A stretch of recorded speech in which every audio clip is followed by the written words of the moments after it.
হরে কৃষ্ণ, রাধে রাধে বন্ধুরা। তো আজ খুব পবিত্র একটা দিন। আজ মোক্ষদা একাদশীর ব্রত আর আজ গীতা জয়ন্তী, দুটো একসঙ্গে। আজকের দিনে ভগবান শ্রীকৃষ্ণ অর্জুনকে গীতার উপদেশ প্রদান করেছিলেন। সেই জন্য আজকের দিনটা খুব স্পেশাল আর কি। তো আজকে সবাই গীতা পড়ুন আর গীতা দান করুন, গীতা শুনুন, কি বলবো, আনন্দে দিন কাটান হরিনাম সংকীর্তনের মাধ্যমে। তো আজ যেহেতু একাদশী, মোক্ষদা একাদশীর ব্রত, সেহেতু আমি আজকে মোক্ষদা একাদশীর ব্রত মাহাত্ম্য পাঠ করে শোনাচ্ছি বন্ধুরা। তো ভুল ত্রুটি মার্জনা করে আমি যা বলছি শুনুন, মার্জনা করবেন ভুল ত্রুটি আমার।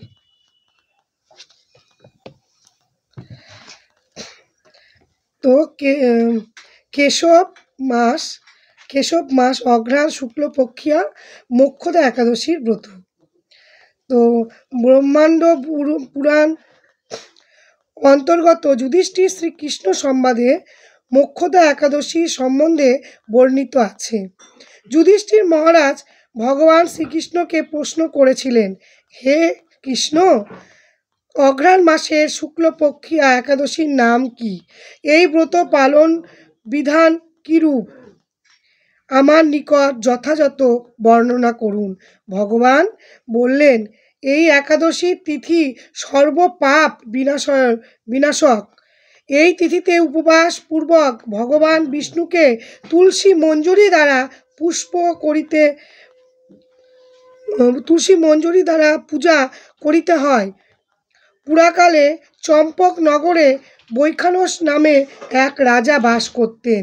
তিনি বড় প্রজাবৎসল ছিলেন। প্রজাদের মঙ্গল সাধনের জন্য ব্রাহ্মণ পুরোহিত দ্বারা যাগ যজ্ঞ অনুষ্ঠান করতেন। রাজা একদিন শেষ রাতে স্বপ্ন দেখলেন, তার পিতৃদেব নরক থেকে উদ্ধারের জন্য জানাচ্ছেন। এই স্বপ্ন দেখার অবধি তার কিছুতেই মনে শান্তি নাই। রাজ্য পালনে তার মোটেই মন বসছে না। এমনকি আত্মীয় পরিজন, স্ত্রী পুত্র কন্যাদের প্রতিও তার আপন বুদ্ধি লাগছে না। যার পিতা নরকে পতিত, তার ঐশ্বর্য রাজ্য লাভ নিরর্থক। এই মনে করে রাজা একদিন সভাস্থ ব্রাহ্মণ পণ্ডিত ও মুনি ঋষিদের ডেকে বললেন, হে পূজ্যগণ, আপনারা এমন কোনো বিধান বলুন, যা দ্বারা আমি আমার পিতৃদেবকে নরক হইতে উদ্ধার করিতে পারিব। তখন পণ্ডিত ব্রাহ্মণগণ বললেন, হে রাজন, পাশেই পর্বত মুনির আশ্রম। তিনি বর্তমান অতীত ভবিষ্যৎ জ্ঞাত আছেন। চলুন তার নিকট সকল বৃত্তান্ত বলা হোক। এই কথা শ্রবণ করে রাজা বৈখানস ব্রাহ্মণ পণ্ডিত প্রজাবৃন্দ সঙ্গে করে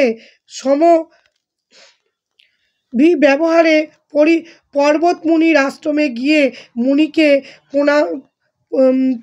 প্রণতি জানালেন। মুনি তখন বললেন, হে রাজন, আপনি এবং আপনার প্রজাবর্গ কুশলে আছেন তো? রাজা বললেন, আপনার কৃপায় সবই কুশল, কিন্তু রাজ্য ও ঐশ্বর্য থাকা সত্ত্বেও আমার এক মহাবিঘ্ন সম্মুখে উপস্থিত হইয়াছে। এই বিঘ্ন নিরাকারের জন্য আপনার নিকট এসেছি। রাজার বাক্য শ্রবণ করে মুনি ধ্যানস্থ হলেন। মুনি বললেন, আপনার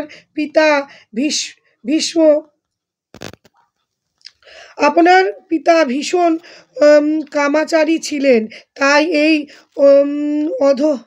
অধোগতি হয়েছে। সুতরাং তার উদ্ধার নিমিত্ত আপনাকে অঘ্রাণ মাসের শুক্লপক্ষিয়া একাদশীর ব্রত পালন করতে হবে।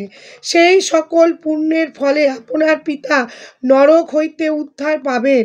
মুনিবরের আদেশে ও নির্দেশ পেয়ে রাজা তার রাজ্যে ফিরে এসে যথাবিহিত একাদশীর ব্রতচরণ করেছিলেন। পিতা যখন পুত্রের পুণ্য প্রভাবে নরক হইতে উদ্ধার হয়ে ঊর্ধ্বলোকে গিয়ে পুত্রকে আশীর্বাদ করলেন, হে রাজন, এইরূপ নিষ্ঠার সঙ্গে এই একাদশী পালন করলে তার সকল পাপ দূর হয়। এমনকি তার নিজ নিজ যদি নির্জন যদি নরকে বাস করে থাকে, সেও এই পুণ্য প্রভাবে ভগবত ধামে গমন করে। তাহলে এই অঘ্রাণ শুক্লপক্ষিয়া মোক্ষদা একাদশীর ব্রত পালন করলে যদি কোনো আত্মীয় স্বজন বা আমাদের কোনো পূর্বপুরুষরা যদি এই মানে নরক যন্ত্রণায় ভোগ করে, মানে আমাদের পূর্বপুরুষরা যদি কোনো কিছু পাপের কারণে যদি মানে নরক যন্ত্রণা ভোগ করে থাকে, তবে যদি আমরা এই একাদশীর ব্রত পালন করি, তাহলে তারা তৎক্ষণাৎ বৈকুণ্ঠ ধামে গমন করতে পারবে। তো এই একাদশীর অনেক অনেক অনেক ফল, এই একাদশীর ফলে বাজপেয় যজ্ঞের মতো ফল লাভ করা যায়। তো সবাই এই একাদশীর ব্রত পালন করো।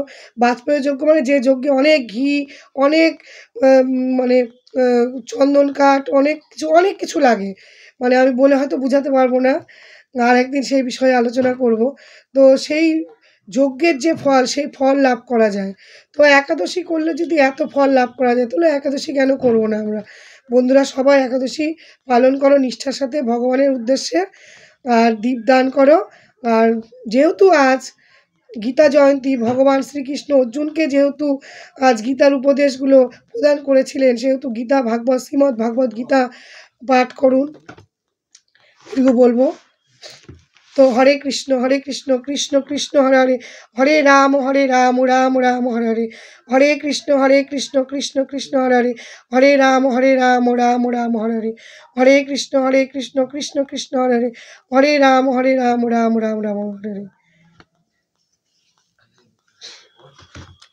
তো টাটা।